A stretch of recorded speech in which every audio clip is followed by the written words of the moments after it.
இப்போது இங்கிலீஷில் தமிழில் ரெண்டுலேயும் கிராமர் எப்படி சொல்கிறது?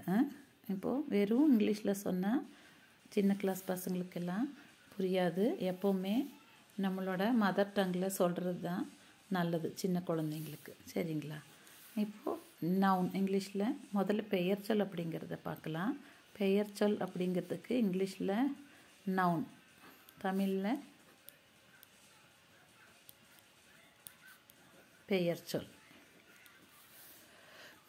இப்போது பெயர்ச்சொல் அப்படின்னா என்ன? ரொம்ப ஈஸி. எதெல்லாம் பெயரை குறிப்பிடுதோ அதுக்கு பேர் பெயர்ச்சொல். அது எதை இங்கிலீஷில் கேட்டாலும் சொல்லணும்.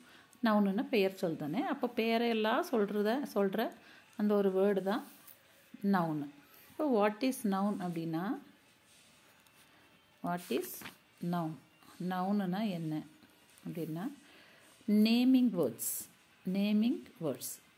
நேமிங்னா பேரை குறிப்பிடுறது. எது பேரை குறிப்பிடுறதோ அந்த சொல்லெல்லாம் noun. Naming words is called noun. இப்போது அதுக்கு எக்ஸாம்பிள் இப்போ நம்மளோட பேர் எடுத்துக்கலாம். ஃபார் எக்ஸாம்பிள் பேர் எதை எடுத்துக்கலாம்? ராதா, ரவி, அப்புறம் வேறு பொருளோட பேரெல்லாம், அது எல்லாமே நவுன் தான். இப்போ table, pen, pencil, black board. நம்ம கிளாஸ் ரூம்லேயே நிறைய நவுன்ஸ் இருக்குது. அதே மாதிரி நம்ம வீட்டில் நிறைய நவுன் இருக்குது. காட், சேர், இதெல்லாமே நவுனு தான். ஸோ பேரை குறிப்பிடுறது எல்லாமே நவுன். வாட் இஸ் நவுனுன்னா நேமிங் வேர்ட்ஸ்.